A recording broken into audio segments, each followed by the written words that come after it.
All right. Thank you for everybody that's hopped on so far. Welcome to the American Academy of Emergency Medicine EMS section webinar series. We got tonight, we have a distinguished panel representing women in EMS, which is part of our Future of EMS webinar series.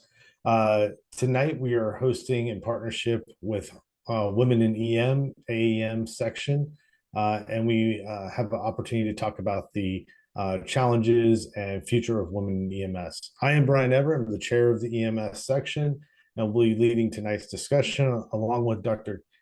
Kara Cantor, member of the Women in EMS section. Dr. Cantor, would you like to introduce yourself?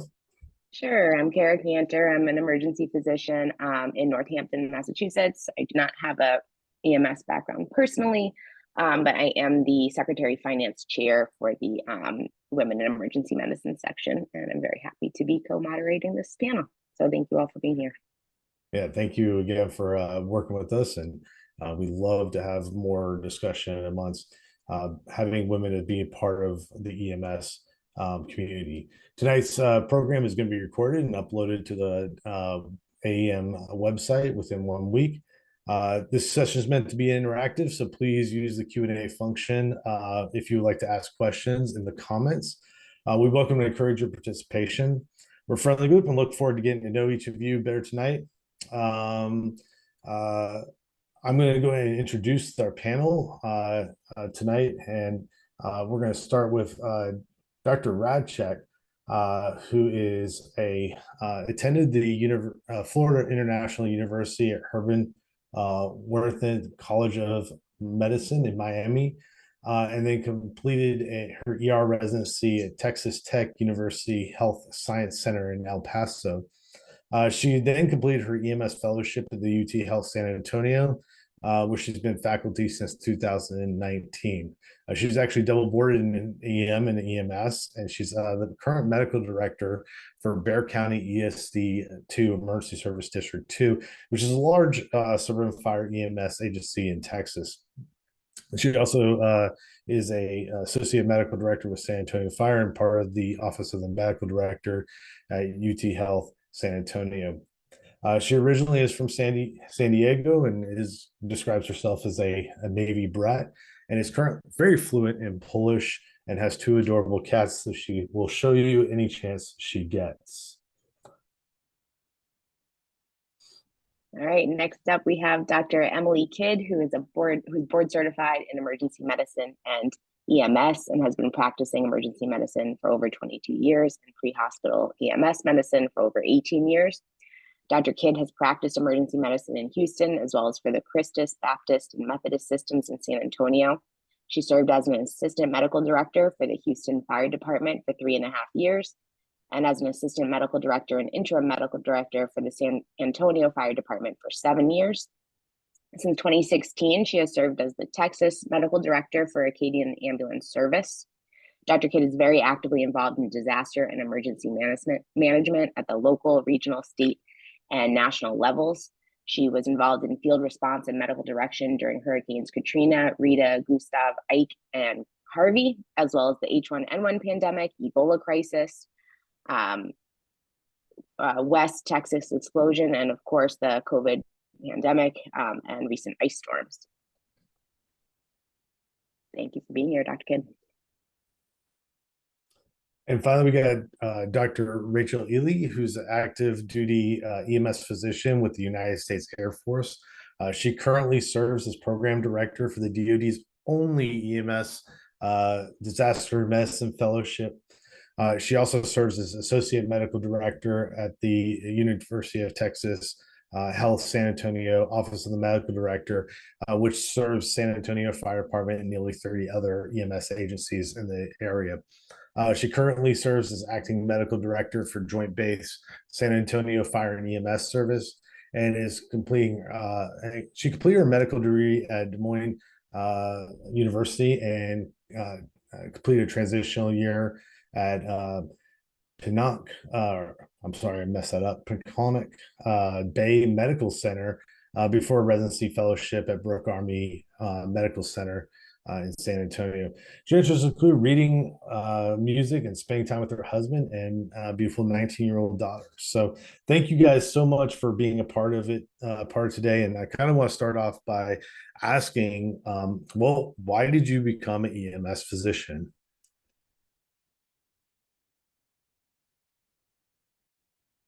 Well, I'll start. Thanks for inviting me and all of us to be on this panel tonight. It's an honor to be here speaking with everybody. I will just say that I got into EMS because I got addicted to it early on in my life. I actually joined an EMS service, the EMS service at the Texas A&M University Emergency Medical Services, which is where I went to undergraduate, got my EMT and started working there during college. And I was hooked from the very beginning. So I actually went into medical school knowing I wanted to do emergency medicine with the eventual goal of doing EMS before really EMS medical direction was really a recognized subspecialty. I love it. Still, we see people at their worst and at their best on their worst days. And on their best days, we get to take care of people from their homes, from the point of when their problem starts. We have the opportunity to truly make a difference in life saving because we're getting to people early after their injury or after their illness. We have the opportunity to deal with family and friends and bystanders and make a difference in the way that they may be able to cope with or deal with the situation early on. We have the honor and privilege of actually not only making a difference to the one patient, but to the many, to our communities, by leading initiatives such as Stop the Bleed or CPR campaigns in our communities, where we can not only make a difference, the one patient that's in front of our medics at the time, but also to the whole community. And finally, I just love it. It's still fun. I've been doing it a long time, and I still come to work and have fun every single day. Yeah, you hit on a really important part that I love hearing is really, as an EMS physician, you're the community doctor. You get to help out the community in that aspect. Dr. Ratchak, you took it a different approach. I don't think you had any pre-hospital experience. Is that correct? Yeah, so I also got addicted early on, but not until medical school. It was actually my first year. I met an EMS medical director who promptly I latched onto, became my mentor, because I followed this physician in the ER, but also had opportunities to help out with event medicine as a student and interact with some interesting groups like the Secret Service that he was involved with. And it was just so eye-opening that as a physician or an ER physician, you can get involved, just like Dr. Kidd said, with the community on so many different levels. And for me, I'm just a nosy, curious person in general. And so I've always had the question, well, what happens when you call 911? Then what happens when they get to your house? Who gets to your house? Then what happens in the ER? Then what happens in the hospital? So it truly is a continuum of care for the patient. And, many of us see the world as physicians in our isolated siloed view of whatever specialty we're in. And most of our cases, emergency medicine, but it really isn't. It really begins pre-hospital and ends way after we see the patient, truly, for many patients. And I just think that's fascinating to be able to be involved early on and really affect the patient's care from the first point of contact, like Dr. Kidd mentioned, and really be able to understand the bigger picture of the whole system. And Dr. Ely, you come up from a different kind of perspective. I know you have some pre-hospital experience, but you had to make that big decision in the military for more time to be a part of this. So what kind of led you down that road? Yeah, I would say that my decision to seek out EMS as a fellowship kind of followed Dr. Kidd's path. I was a paramedic as a civilian, and I thought that was like the coolest job, but also perhaps the scariest job because I worked in rural middle America, and our medical director, we saw him when we needed our recertification signed, and we never saw him other than that. And so there was no one to call. And so I thought it was really cool, but I also just felt like I didn't have the support I needed. And I knew I wanted to go to medical school, and I knew I wanted to do emergency medicine, but I wanted to be available for medics. And empower them to do good medicine in the field and feel like they had support from someone who understood where they're coming from, understood what they were doing and what they were experiencing. And I guess I didn't realize at the time that, you know, EMS as a boarded specialty was just emerging at that time while I was in medical school. But I kind of found the military along the way and interested in just the way that military care, en-route care, they're the same thing. And so I felt like it made sense for me to pursue EMS through the military if I was going to be here anyway. And now I get very excited about thinking about the impact we can have, broad reaching in the same ways that Dr. Kidd and Dr. Rauchek talk about impacting the community. We can impact our war fighters by preparing our medics to do just really great progressive care. So that's why I'm here. Well, thank you for that. Gary, you want to ask the second question?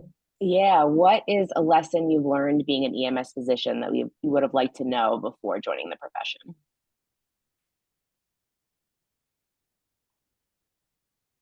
Don't all jump at once. Well, I'll say, in looking back, I guess this is kind of, I wish I had known then what I know now kind of question. I would say understanding or recognizing what my role as an EMS physician means, and recognizing and using my strengths as a woman, since we're talking about women in EMS today. You know, we learn what our role is in fellowship training, but I think that it takes a lot of years of experience and making mistakes and having successes to really understand what the role means. And what I mean by that is we have a tremendous responsibility as EMS medical directors. As physicians in general, obviously, we have a really tremendous responsibility in taking care of the lives of patients. But as an EMS medical director, as I said earlier, we have a responsibility for a whole lot of people. And not just the people, but again, the community. Every decision we make impacts not only our patient individually, but their family, their community, our medics. You know, our medics learn from every single, just like we do as physicians, we learn from each encounter and every patient we take care of. I think our medics learn from us and from how we handle situations, from a clinical perspective, from a customer service perspective, from just a humanitarian perspective. We have a lot of say or impact in policy, not only with our individual agencies, but also in our communities. Here in Texas, we're very regionally based, and EMS medical directors are very important in helping to develop policy that impacts not only our own communities, but others. Our decisions we make have far-reaching impacts in our relationships with our hospitals and other healthcare colleagues, and then politically. A lot of things we do in EMS, and I think more so than a lot of other specialties have an impact politically, because we are we have such an impact in our community and the healthcare of our community. And I think it just, you know, I've just learned that through trial and error through the years. But understanding what that means from the beginning, I think would have been helpful. You know, one of our colleagues, the Pittsburgh medical director, today, we just got a notification that he had a day named after him in his city. He's been that impactful in his city, Dr. Ron Roth. I mean, I think, you know, I just, as I was thinking about this discussion, that happened to pop up on my email, and, you know, just solidified, I think, how important we can be, or we are, to our communities. And I think also understanding strengths as women that we have, that we bring to the role. And this is not man bashing or saying men are not as good as women. They're different. You know, my mentor and several of my very, very dear friends are male medical directors. And we're all different, but I think women have some strengths that help play to the role that we have as medical directors. And we're caregivers, we're empathetic, we're great listeners. we're team players, we're good communicators. Sometimes I think better communicators than our male colleagues, and that's really important with all of the roles that we have to play. And so I think it's taken me years to understand that and to use my strengths in the role that I have to play in my job. So I guess those are the things that I would say I wish I had known back then when I started. Yeah, I find that very impactful, especially that last part, because you and I were talking a little earlier about how, there are differences between the two sexes and the way we approach certain things. And, having that different perspective, I think for me personally, I always enjoy having that other perspective shown to me or communicated to me, so that we are taking into consideration all the different facets that come along with any kind of community intervention or organization or change in structure, those sorts of things. I think it's very important to have that perspective. If I can add to that too, I think there is something to be said for, again, not to male bash, and my mentors also in EMS have predominantly been male, but the kind of like concept of bad cop, good cop, maybe. I notice sometimes a lot of my medics, it's like a motherly almost, hey mom, I made a mistake. I'm just calling to let you know. Do you have a minute to talk about it? Can I send you this video? Whatever it may be. And I know that some previous comments I've had, at least from my agency, is medical directors that have worked with them in the past didn't really kind of give off that vibe. And again, it's all personal, but I think there's a degree of also, maybe more comfort or less stress or fear to contact not just a female medical director, but someone who just in general gives off that non-punitive kind of almost parental mentoring type vibe. And I think traditionally, just with the history of EMS medical direction with males in these roles, I think there probably is a little bit more of maybe a fear factor for the medics or stress, to impress the medical director who they might not even really know on a personal level at all. I personally made it a big point to get to know the agency actually with the advice of some of my female mentors like Dr. Kidd. One thing I will say too is, one thing that I'm still learning personally, so not a lot of lessons to be learned in terms of what I know now that I knew then, because I'm still in the process of it. But one thing that was very helpful was to sit down prior to really getting involved with my agency with some mentors, just have lunch or coffee and gain some of this advice from people that have been doing this for a long time. And I got some really amazing pearls. I know I met with Dr. Kidd personally and several other docs who gave me some really great advice that hopefully I'm carrying forward as I'm still learning and can pass on to the next person that asks me, how the heck do I do this job? Because we always joke around, you really learn about EMS after your fellowship when you're actually working, because there's so much to learn.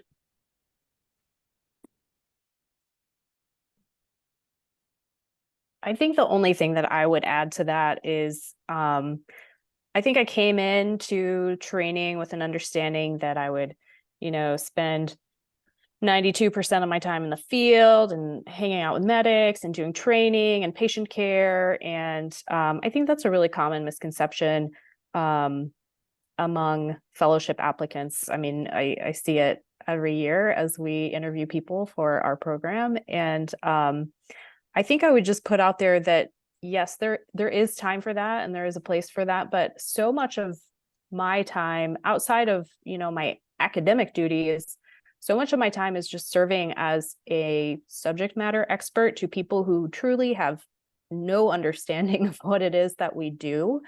And that it is so necessary to have just like a really solid elevator pitch about what EMS is, why it's important, and why you as the installation commander, the hospital commander, my commander, why you should care about these things. And these are the tools that are non-negotiable. And here are some places that we can have wiggle room. Just these things that I conversations I never dreamed I'd have with people who may or may not have any healthcare experience, but have authority over what it is that we're trying to accomplish as far as patient care. It's just been really eye-opening. And I've said before, more on the civilian side in my experiences, it was really eye-opening to me how very inherently political EMS is because of the people that we answer to in all different types of service delivery. Yeah, those are the things that I would have maybe told past self to watch out for. Yeah, that's impactful.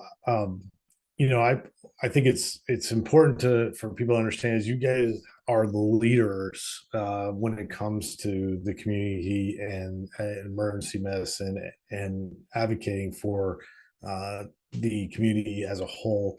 And it's I think eye-opening and really one of the things we haven't really highlighted, I think, effectively enough to say, hey, when you take this role as an EMS physician, you're going to be a leader in the community and you're going to have an opportunity to really affect a lot of patients and a lot of systems from your aspect. And I guess that kind of takes me into, kind of another question for you, for Dr. Ely and Dr. Ratchek. You guys both are part of a academic center. You're part of a fellowship program. How has it been recruiting females into a fellowship program, and what are some of the challenges or things you're seeing when you're talking to potential applicants? Yeah, so I would say our situation is a little unique because our pool is limited to those who are in the military. And so just by virtue of who is in the military, it's a largely male pool. And so we do our best to, seek out and mentor those people, male or female, who are interested in EMS and address any concerns that they may have. But it's a challenge, and I think there are multiple different things at play, obstacles as far as why, a woman would say no, thank you to additional training in EMS, especially in the military. There's the added service commitment, which can present a lot of instability for a family. There's the time commitment, whereas, if you go on to your next EM duty station, you kind of know what to expect. Whereas the chart the path is a little uncharted for EMS docs in all services right now. It's a 10 to 11-year-old specialty in general, but it's even younger in the military because we just we don't know what to do with ourselves just yet. We're still trying to carve that path. So for me to say, hey, do this fellowship, I don't really know what to promise you after the fact, that I think for a lot of women is not terribly appealing because, they have kind of this need to assess globally what's right for them and their families. And I don't want to say that that's not true of men as well. It definitely is. But I think the reality is that the role of women in our society is just a little bit fundamentally different, whether that's good or bad. Just traditionally, we have different responsibilities. So I interpret that to be our biggest challenge at this point. We don't know where we're going from here. We have some ideas, but it's still a little bit unclear. So I can't in good faith make promises to people whenever they say, what's next after fellowship? And that's hard for people, I think. I think I'll add, obviously I can't speak to the military experience, but on the civilian side, still it really just comes down to not having the female faces out there, not having the female leaders. If you are a prospective fellow and looking at the websites and looking at the social media, predominantly you see lots of male medical directors, program directors, and obviously that's changing, but it's still, we're quite behind, I think. And so if you're looking for places, where you will have a big cohort of women colleagues and you're not seeing that promoted because it doesn't quite exist yet, that might be a deterrent. So personally, we do a lot in terms of trying to join advocacy groups, AAEM, NAMSP has sub committees for women in EM and EMS, specifically seeking out, again, mentors on a personal level and doing events like this and social media, trying to promote, our female leaders' successes, and really showing that we are out there. Definitely not as much female involvement as emergency medicine over the last few years, but getting there. And so I think the struggle is just still trying to, show young women that there is mentorship available. You can do it, we did it. And especially someone like myself, not coming from an EMS background, there's always the degree of imposter syndrome and everything. And so being a strong mentor to young female doctors who think maybe we won't fit in this world or we won't be accepted in this world, and showing them how we have done it and how they can do it too, and kind of guiding them through that process, since it is still a little bit in its infancy when it comes to female leaders in EMS, I think. At least on paper. A lot of it is what we do is behind the scenes.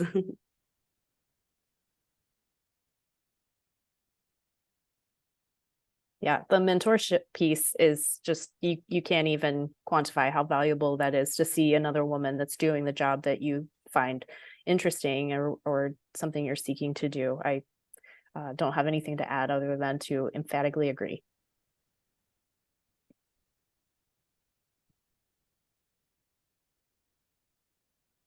Am I frozen? No, you You're can up. hear me. Okay. Gotcha. My computer was glitching just now. So Dr. Kidd, you've been a leader in EMS for a bit of time. Can you speak a bit to how being a female leader, like what challenges you faced early on, what's changed and what may still need to be accomplished? Sure.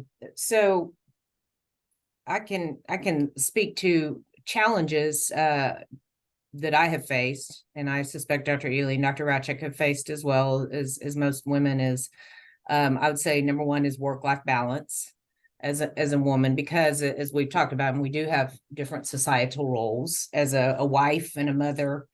How do you balance not only EMS but emergency medicine? Both are very demanding jobs.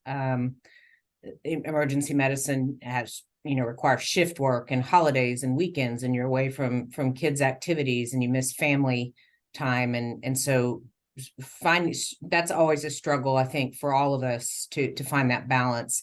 In EMS, depending on what you're doing for EMS, my role is now a little bit more of a kind of a traditional schedule, although I'm on call 24/7 as most of us are. And so that can be a challenge to work-life balance as well. So that's something that I've always struggled with and continue to struggle with, and probably will until I retire. I think that as far as being a woman in a male-dominated career, and probably really in any career, I think we're seeing a significant improvement in the disparities that used to exist. I think they still do. But I think that we as a society really are starting to recognize those and correct them. I think that there still is, I know, studies have been done, there still is some disparity in pay for women. But again, women have other roles and responsibilities that they have to look at as well. And we have to take that into account. But that's something I've struggled with in my career is the disparities in pay in the past. And so that's something I think we always have to be mindful of. EMS is getting better, but it it's still a good old boys club in a lot of ways. I think my colleagues would agree with me on that. And so I think we are continuing to work on that barrier. I still, to this day, in certain circles, get condescended to and looked down upon. I dealt with it in a meeting just recently. And I think that a challenge is learning to stand up for yourself. And I think we as women have a hard time with that. We are brought up in our society, not that it's necessarily a bad thing. Again, we have different roles in our society, but I think we're brought up to be less likely to stand up for ourselves when there's a challenge. And so that's something that I've had to learn over the years. And we have to, I think, elevate our game a little bit. We have to be experts in everything we do, everything we say. And I think we have to just be a little bit more elevated in when we go out into a male dominated group in knowing what we're talking about and being able to show that. And this kind of goes back to knowing what your role is and its importance, and what your role is, or what your importance is in the job that you're doing. I think that changes I've seen over the last 20 years is there's definitely more of us now than there were when I started. I can only think of one woman medical director when I started my career. And I always looked up to her, Dr. Juliet Soucy. But there's a whole lot more of us now, which I'm thankful for. We do still have a lot of work to do, as Dr. Ely and Dr. Ratchick have said, but it's definitely improving. As far as, I mean, EMS itself and EMS medical direction has really become more prominent. I think being recognized as a subspecialty in 2013 made a huge difference in our recognition in the medical field as being a real subspecialty, and our role has become more important. I think because of that, agencies and political entities and jurisdictions recognize the importance of having a well-trained, fellowship-trained, educated, and actively involved medical director. And for that reason, I think that there are more and more opportunities opening up for people, not just women, but all people who are going through an EMS fellowship. And I think that's been a huge change and improvement since I've started. I'll be quiet now, let somebody else talk. You touched on something really important for all physicians, probably all people, which is work-life balance. So I don't know if the other panelists want to comment on their experience and challenges there, and how you've kind of managed them.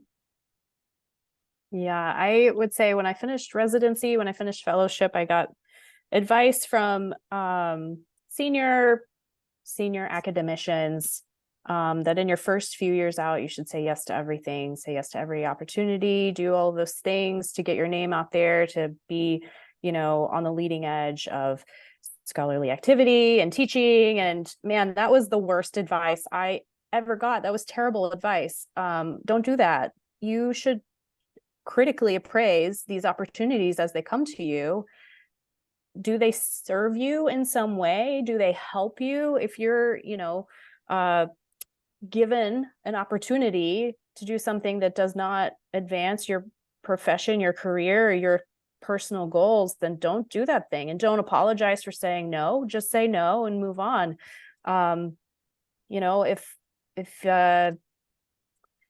you just have to really balance, weigh what is important to you, what are the really concrete goals that you're trying to achieve, and would you rather achieve that goal, or would you rather spend time with your family? There are some things that you just have to weigh the pros and cons, and you can't say yes to everything because you will just be miserable and your family won't know who you are, and that's not great either.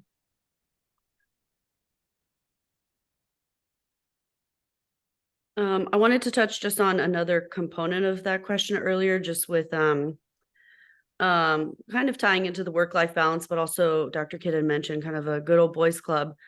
And certainly I know that was one of my fears, but because, you try to prove your worth, right? In any professional circle or new circle you join, excuse me. And so I know I personally struggle with, do I go out in the field? Do I do all the behind the scenes medical direction stuff?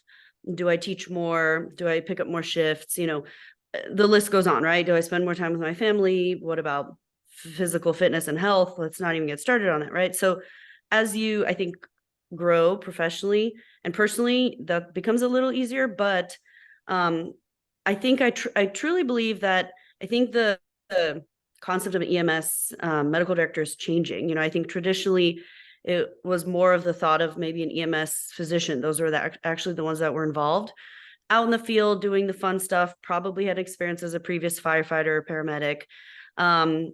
I don't think you need that to be a successful EMS medical director. And that's the non-exciting stuff, if you will. The paperwork, the admin, the meetings with the hospital partners, the regional planning things, or statewide, whatever you might be involved in. The best way I can think to describe it is behind the scenes. So I think I haven't nearly been around as long as, let's say, Dr. Kidd, but I think one of my fears was, will I fit in? Is this world for me if I haven't been on a fire truck? I wasn't a firefighter for 10 years and I don't know about tillers and engines, but I can learn. And does it really matter? So I think allowing yourself to know it really doesn't matter. Sure, it's helpful to educate yourself, spend time with your crews on both the EMS and the fire side if you are with a fire-based agency. Or in Dr. Ely's case, the kind of military details of her job.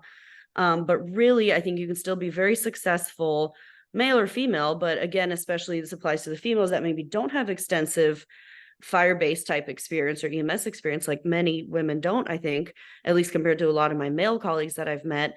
And it's okay. And you can still play on your own strengths and your own knowledge. And again, having the background of a board certification behind your name, and being a subject matter expert without necessarily, like I don't drink whiskey, for example. You don't necessarily be a whiskey drinking firefighter to fit in the old, good old boys club, right?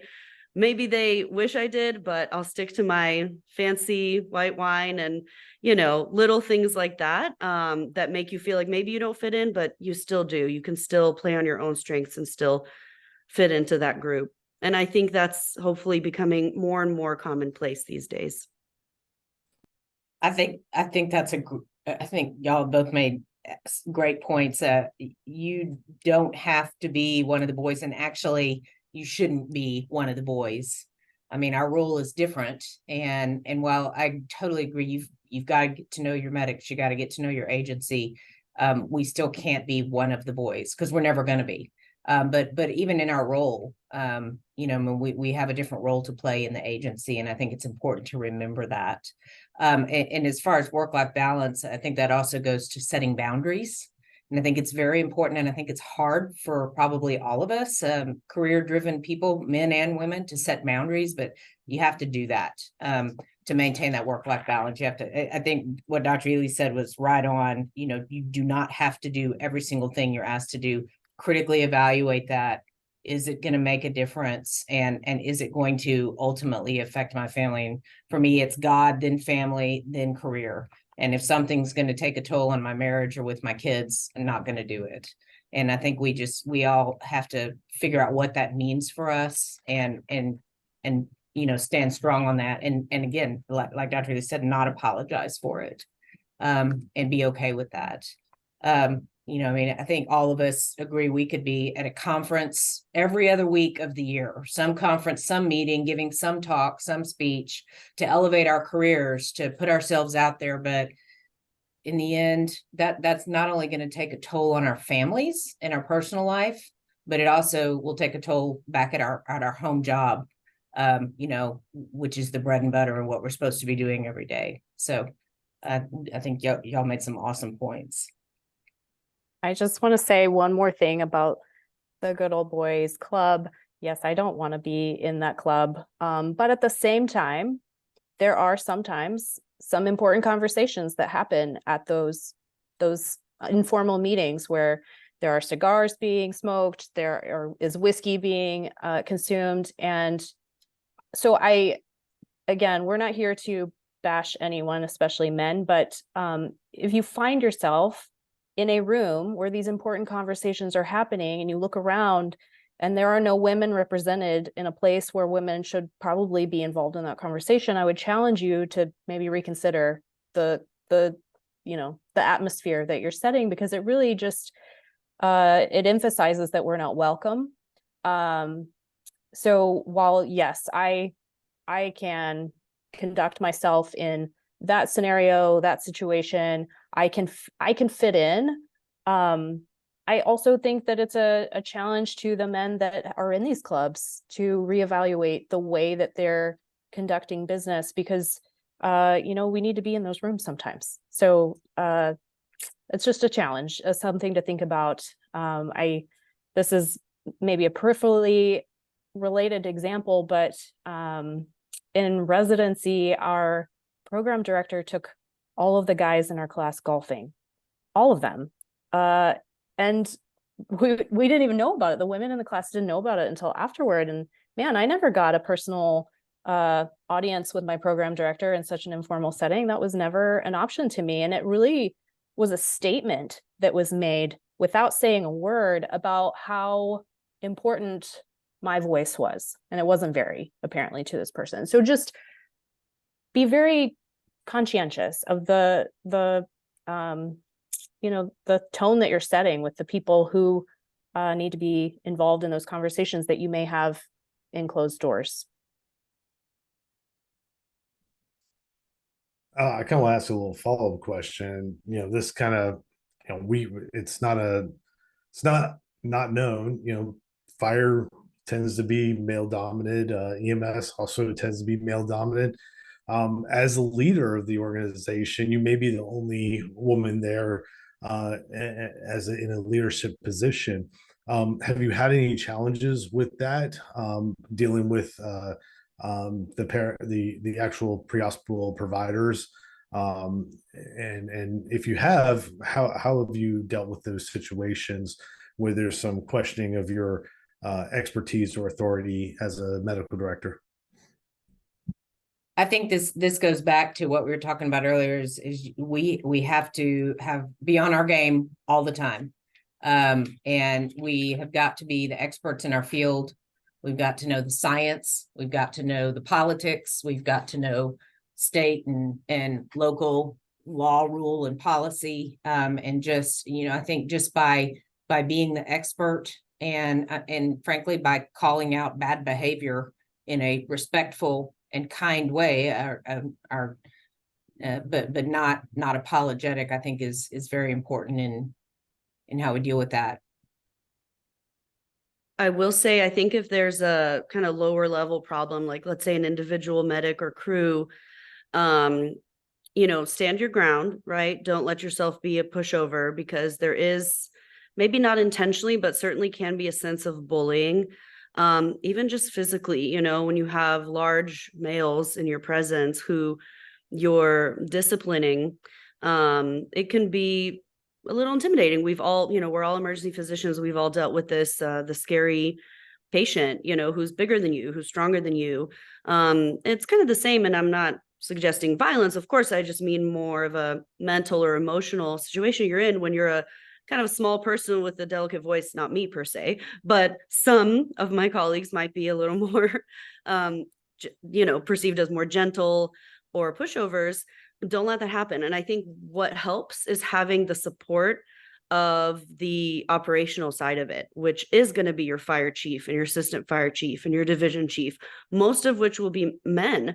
And so I personally have had a situation where I had a really good supportive approach from both myself and the EMS division and kind of the disciplinary side of things with the operations and the fire chief, et cetera, in dealing with like a, relatively small problem that could have potentially, I think, gone south had we not done that like show of force as a united front with the people that maybe the medics or fire crews might quote unquote respect more, because it is the fire chief, et cetera. So that forming that kind of community, that professional community, I think is very, very helpful with those types of challenging situations.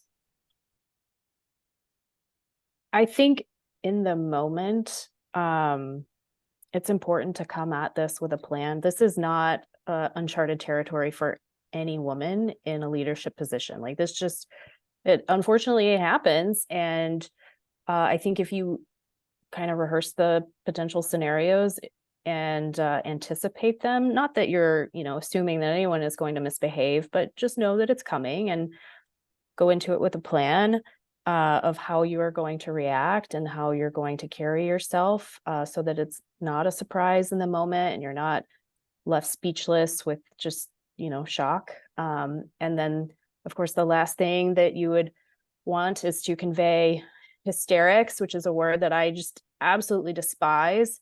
I think those are just the key starting places with how to react. And then, yes, engage those people that can support you.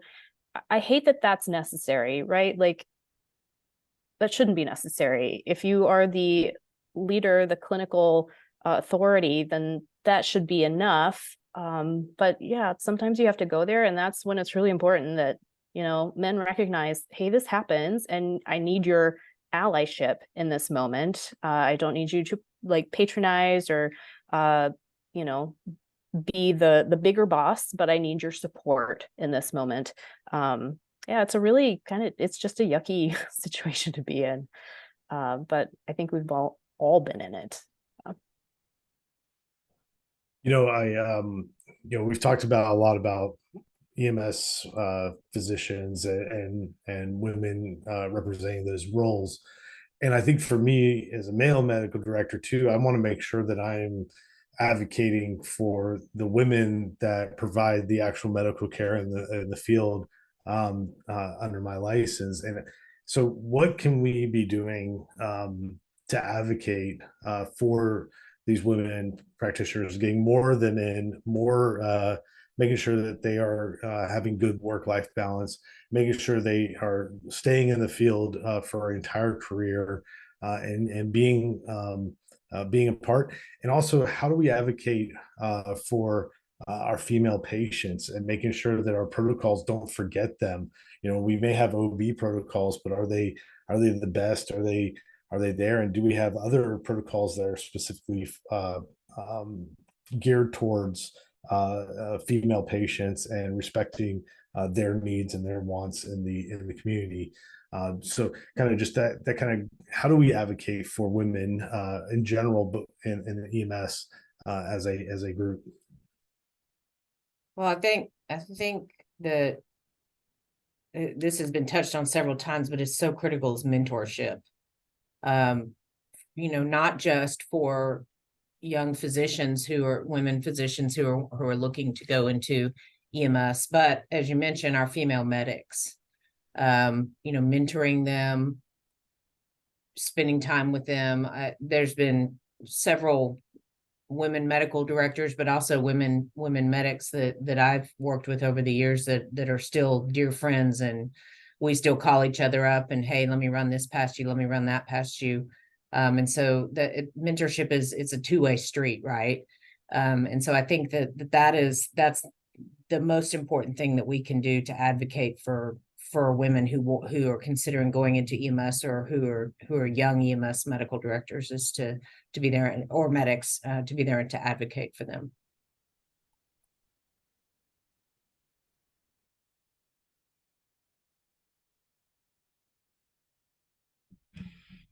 You got anything to add about how we, especially in the military side, how you're advocating for your medics there that are going out to battle and having to be part of that pre-hospital group? Yeah, I was just reading an article earlier today about like the women who have, basically have been in combat but were never recognized as in combat positions, and the ways that we can support women who are doing these jobs. And a lot of it was about like meeting physiologic needs, which seems like so foundational and so basic, but like if you're doing your business in a trench, what are you supposed to do when you're menstruating? Like what are you physically supposed to do with yourself? And then, for women who are breastfeeding, there's so many considerations around just these basic physiologic needs that, we go through most of the day without acknowledging, or try to even avoid acknowledging. And they're just real things that we really actually have to think about. And there's a lot of conversations about like team cohesion, for instance, in combat units. Sometimes the men and the women are separated, and if there's only a couple of women, then that really affects your team dynamics. If your women are not allowed to like informally engage with the rest of the team, how are they supposed to develop trust? How are they supposed to, prove that they are capable of the things that are being asked of them. It's a really complicated topic, but I think just starting from the basics of like physiology, the ground level things, is a good place to start. Yeah, I hope that answers your question. I think along those lines also is recognize, and I think we're as a society are recognizing this more. We have a long way to go. Is the importance of childcare, availability for women and men, of course. But I think having childcare options is really important to the emotional, mental, and family well-being of employees, but especially women. Yeah, I think there's a lot of things that eyes might not consider, but coming from the medical director has a incredible impact in saying, hey, we need to consider these things that are, if we got, how are women supposed to do maintain breastfeeding or maintain childcare if they're working 48s or whatever. How do we help uh, them take care of their children and families and personal stuff as well in a growing factor. And I just don't think, I think I need help from my female colleagues to say, hey, you should be advocating for this, this, and this, because I don't know. And that's just my ignorance as a male. But we did have a question in the chat.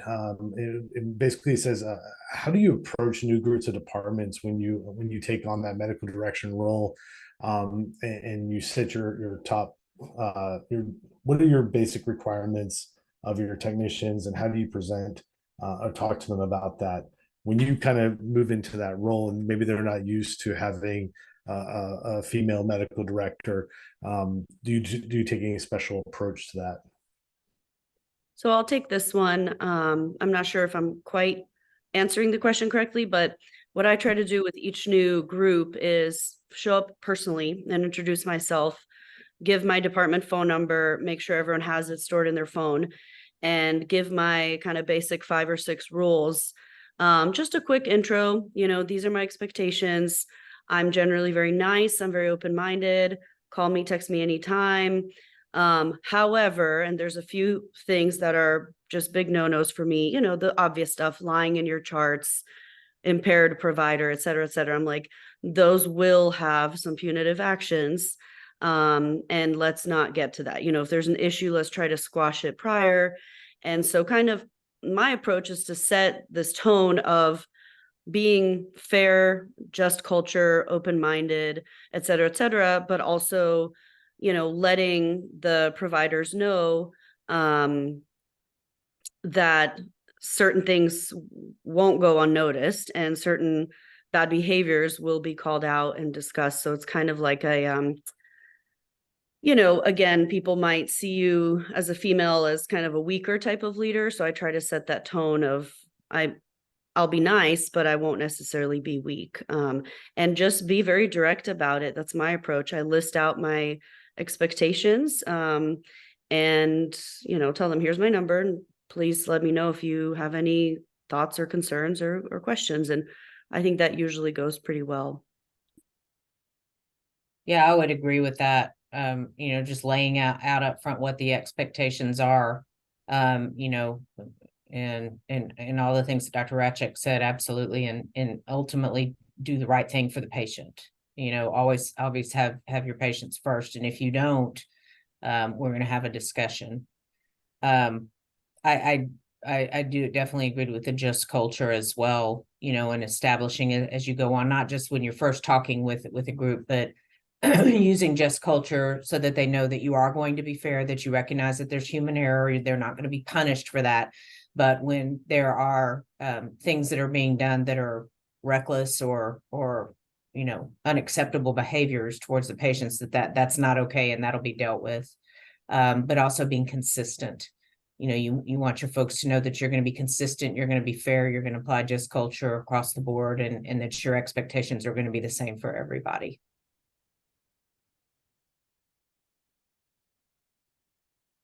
I don't have anything to add to this question.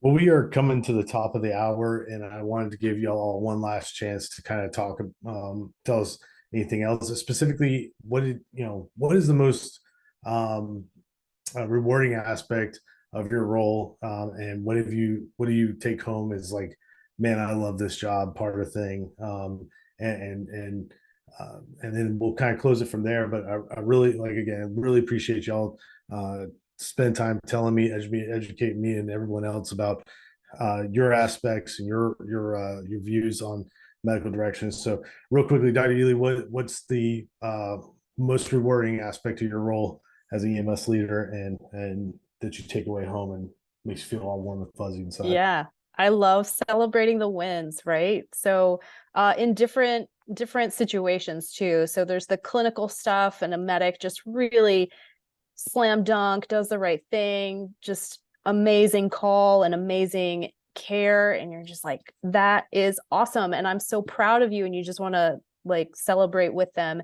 And then kind of in a different vein, you know, I work with our fellows more than I work with directly with medics and patients. And the fellows, man, they just come up with these amazing projects and accomplishments and decorations and awards, and they just go out and they achieve. And it's just really exciting to see all that comes from being a part of, you know, a training platform or EMS medical direction, either way. Dr. Kidd? So very similar to Dr. Ely's. I love to teach. And if I get to spend a day in front of the medics teaching, I'm very, very happy. But I also love the wins. You know, I think it's a lot like being in the ER. You have days where you're just dragging through and trudging through in the administrivia, and bam, you have a win. You really make a difference in somebody's life, or your medic calls you and says, you know, hey, I just, you know, had this save of this pediatric drowning, and that makes it, that reminds me why I'm doing this. And it still makes my day when that happens, which is almost every day. Dr. Ratchek? Yeah, so I'll just quickly say, for me, it's actually kind of the opposite in terms of a bad situation that we then discuss at length and learn something from. So I'll give a brief example. Failed intubation recently, really no reason for it in terms of patient anatomy or vomitus, et cetera. And it was simply a user error with the video scope. The medic called, sent me the video, called, do you have a moment to discuss? We actually talked for like 35 minutes late at night one night, going over the video, discussing different approaches to that type of airway. And it was just the coolest thing because it, again, wasn't punitive. I did not call, he called. The whole crew went and got the dummy out of the plastic bag that had been in the plastic bag and started practicing the next day on their own. And to me, that's the most rewarding. And then secondly, the bigger picture thing. So just, you know, being able to revise a 200+ page protocol that affects the whole system and 200,000+, you know, patients or more in some of our agencies. And that's cool. You know, it's every day, again, we have our kind of microcosm view of, you know, this one patient, this one nurse, this one resident, but in our world, you really can create bigger impacts, which are really neat and rewarding to me personally on a bigger scale.